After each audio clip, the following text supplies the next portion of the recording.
প্রথমবারের মতো নিজেদের গোপন পাপের স্বীকৃতি দিল ইসরায়েল। শুধু তাই নয়, আগামীতে এই ধরনের বর্বরতা চালিয়ে যাওয়ার হুমকিও দিয়েছে দেশটি। সোমবার সন্ধ্যায় ইসরায়েলি প্রতিরক্ষা মন্ত্রণালয়ের কর্মীদের সম্মানে আয়োজিত এক অনুষ্ঠানে দেশটির প্রতিরক্ষা মন্ত্রী ইসরায়েল কাটস জানান, তেহরানে হামাস প্রধান ইসমাইল হানিয়াকে ইসরায়েলই হত্যা করেছে। ইয়েমেনে ইরান সমর্থিত হুথি বিদ্রোহীদের শীর্ষ নেতৃত্বের প্রতি হত্যার হুমকি দিতে যেয়ে এমন তথ্য প্রকাশ করেন ইসরায়েল কাটস। হুতিদের কৌশলগত অবকাঠামোর ক্ষতি করে আমরা তাদের নেতাদের শিরচ্ছেদ করব।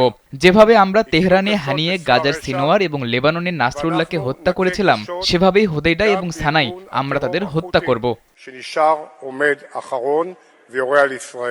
স্যান্ডেলিনা সো, রূপচর্চায় আভিজাত্য। গেল জুলাইয়ে ইরানের রাজধানী তেহরানের একটি ভবনে গুপ্ত হামলা চালিয়ে হত্যা করা হয় হামাস প্রধান ইসমাইল হানিয়াকে।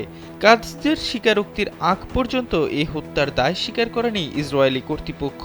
যদিও শুরু থেকে এই হামলার পেছনে ইসরায়েলকে দায়ী করে আসছিল ইরান ও ফিলিস্তিন।